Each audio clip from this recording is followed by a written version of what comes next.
comment se constituer un trauma kit. Ce kit pourra vous sauver la vie ou sauver la vie d'un de vos proches. Donc si vous n'êtes pas à l'aise avec le secourisme, je vous invite grandement à regarder la suite de cette vidéo. Le but du trauma kit, ça va être de sauver quelqu'un d'une détresse vitale et plus particulièrement du risque hémorragique. Une hémorragie, pour ceux qui ne savent pas, c'est un saignement qui entraîne une perte importante de sang. Et comme notre corps humain est composé en moyenne de 5 litres de sang, lorsqu'on se blesse, on n'a pas le luxe d'attendre l'arrivée des secours pour traiter une hémorragie. Donc attention, c'est important de bien faire la différence entre un trauma kit et un kit de premier secours. Avec ça, on va pas traiter de la bobologie. Là, on veut que l'essentiel pour traiter une détresse vitale. Lorsqu'on parle de trauma kit, lorsqu'on pense à un trauma kit, on va souvent penser à un contexte militaire, à une fusillade, à un attentat. Et effectivement, c'est très utile pour ces situations-là, mais il faut aller encore plus loin. Par exemple, si je prends mes propres activités, je fais beaucoup de rénovation, je fais beaucoup de bricolage, je fais beaucoup de bushcraft, de randonnée, et toutes ces activités-là sont un risque. Et ça peut être utile d'avoir avec soi un trauma kit justement si je me blesse ou si un de mes proches se blesse. Par exemple, vous êtes en voiture, vous voyez un accident de la route, un trauma kit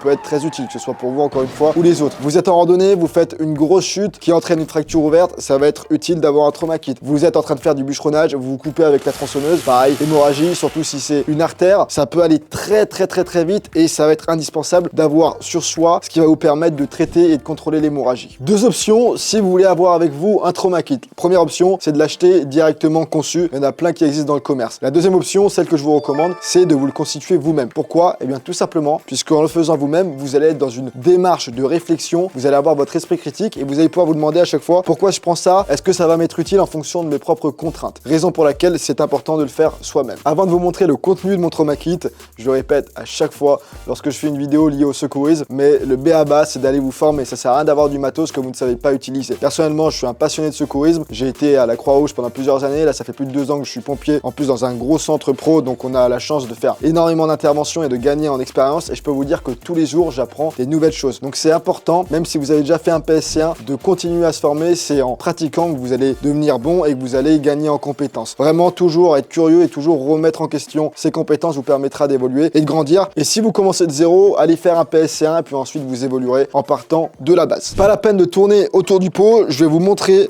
le contenu de mon kit. Déjà, vous avez vu, ce qui est important, c'est juste à tirer et elle s'ouvre complètement. Première chose, des gants. Des gants en latex, par exemple, ça va vous permettre de vous protéger des fluides corporels. En plus de ça, c'est dans un petit sac Ziploc et on le verra juste par la suite, mais je vais pouvoir réutiliser le plastique pour faire, par exemple, un pansement non occlusif si on a une plaie au niveau du thorax. Mais ça, on rentre un petit peu plus dans le compliqué et pour l'instant, on va rester dans la base. Ensuite, une compresse. La compresse, ça va me permettre d'essuyer autour de la plaie pour avoir une belle visibilité au niveau de ma plaie. Ensuite, de la même manière, c'est important d'avoir quelque chose pour couper. Donc, on a dans le kit ce qu'on appelle un ciseau Zesco. Vous pouvez également avoir le Raptor de chez Lederman qui est hyper efficace. Et avec ce type de ciseau, on peut venir découper un vêtement. Si par exemple, vous avez un collègue qui s'est coupé au niveau de la jambe, vous allez lui découper le jean pour vraiment avoir une belle visibilité au niveau de la plaie, ce qui vous permettra de savoir si vous allez mettre un pansement compressif, un garrot, si vous allez simplement faire une compression. C'est important d'avoir une belle visibilité lorsque vous voulez travailler sur une zone. Ensuite, on va avoir un pansement compressif. Lorsque vous avez une plaie, je vais pas du tout vous faire un cours de secourisme, c'est pas l'objet de cette vidéo, même si comme je suis passionné là-dedans, je vais peut-être vous donner 2-3 anecdotes, mais lorsque vous avez une plaie, vous n'allez pas systématiquement mettre un garrot. Faut déjà voir si lorsque vous faites une compression manuelle, vous arrivez à stopper l'hémorragie. Dans ce cas-là, et si bien sûr on n'est pas dans le cas d'une fracture ouverte, vous allez pouvoir utiliser un pansement compressif de type israélien. C'est hyper utile et c'est hyper efficace. Généralement, ça suffira amplement. Si vous vous rendez compte que le pansement compressif, il n'est pas efficace et qu'il y a encore un saignement, ou alors si vous vous rendez compte lorsque vous découpez le jean que c'est une fracture ouverte, bien entendu, vous n'allez pas poser de pansement compressif. Sinon, votre collègue, il va hurler. Et de toute façon, ça risque de faire encore plus de dégâts. Donc, vous allez, dans ces cas-là, par exemple, utiliser un garrot tourniquet. Ou également, si vous avez plusieurs plaies, vous allez utiliser un garrot tourniquet, puisque avec un pansement compressif, vous n'allez pas pouvoir traiter toutes les hémorragies. Un garrot, ça a été très souvent dramatisé. Pendant plusieurs années, on a interdit les garrots en disant que ensuite, les gens allaient devoir être amputés. On a interdit les garrots lors des formations PSC1. On disait qu'il fallait plus utiliser de garrots puisque beaucoup de gens ne savaient pas les poser. Mais il faut pas non plus tout dramatiser. Un garrot, ça peut être très utile et ça peut également sauver des vies. Il faut savoir plusieurs choses avec le garrot. Déjà, bien entendu, il y a des zones qui ne sont pas garrotables.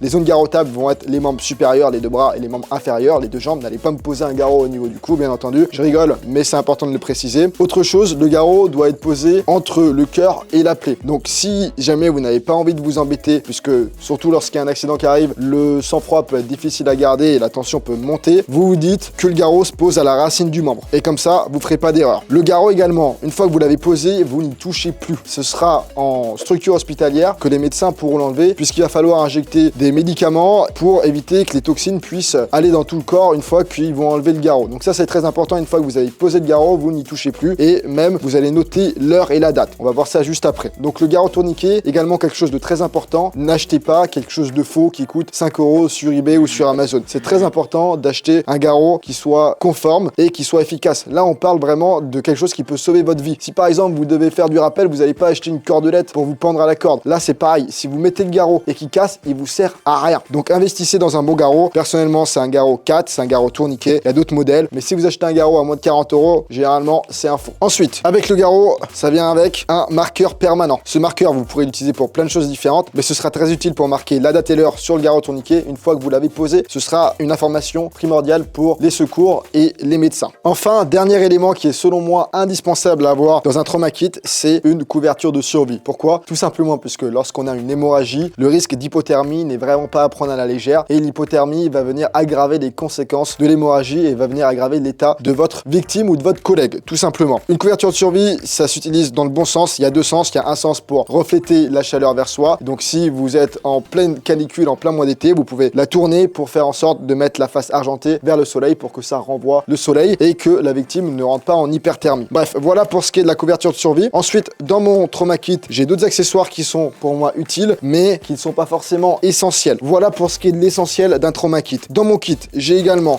un petit bâton lumineux Cialume. Ça peut être utile si vous êtes dans un accident de la route, par exemple, pour pouvoir avertir de votre position. Même manière, j'ai une petite lampe. Vous pouvez mettre une petite lampe de poche, une petite frontale. Cette lampe, elle me permet d'avoir une emboîte métallique, donc je peux la fixer à la voiture et j'ai pas besoin de la tenir avec les mains, donc ça peut être pratique. Ça peut également faire des signaux lumineux. De la même manière, si je suis dans un accident de la route la nuit, ça peut m'être utile pour avertir ma position et éviter le risque de suraccident, ce qui est également très important à prendre en compte lorsqu'on parle de secourisme. J'ai également un petit accessoire qui s'appelle Rescue Me. Ça c'est pareil, c'est plus pour un trauma kit de voiture. Avec ce Rescue Me, je peux couper la sangle de ma ceinture et je peux également casser une vitre, que ce soit ma vitre si je suis à l'intérieur de mon véhicule ou que ce soit la vitre d'un autre véhicule si j'interviens en tant que secouriste. Et d'ailleurs j'y pense, dernièrement on a fait une vidéo dans laquelle je vous donne 10 choses à avoir dans votre voiture. Donc si jamais vous ne l'avez pas vu, on vous met le lien dans la description. C'est important d'aller y jeter un coup d'œil. Et enfin, dernier petit accessoire qui est quand même très important à avoir selon moi, à l'intérieur de mon trauma kit, c'est du duct tape roulé en rouleau. Je vous mettrai également le lien pour pouvoir vous le procurer. Souvent ça vient des gros rouleaux et ça prend beaucoup de place. Une astuce, c'est de l'enrouler autour d'une carte si jamais vous voulez pas les acheter directement en petits rouleaux. Mais le duct tape, on peut faire énormément de choses avec. Pareil, récemment, on vous a fait une vidéo dans laquelle je vous donne 5 usages du duct tape. Vous pourrez retrouver la fiche juste ici. Et avec le duct tape, par exemple, si je dois faire un pansement non occlusif, je vais pouvoir prendre un plastique et venir scotcher une partie des angles pour pouvoir faire en sorte qu'il y ait un écoulement. Donc ça, c'est une plaie au niveau du thorax. Encore une fois, c'est pas un cours de secourisme, donc je vais pas rentrer dans le détail. Avec le duct tape, on peut faire une petite cordelette, on peut improviser un pansement. Si j'ai un paquet de mouchoirs, je peux mettre le paquet de mouchoirs sur ma plaie et enrouler autour du duct tape pour faire un petit pansement compressif improvisé. Ça, c'est vraiment en dernier recours si vous n'avez pas le bon matériel. Mais là, le but de cette vidéo, c'est justement que vous ayez le bon matériel avec vous. Donc normalement, ça ne devrait pas se produire. Mais c'est toujours intéressant d'avoir plein d'outils dans sa boîte à outils. Et plus vous avez d'outils,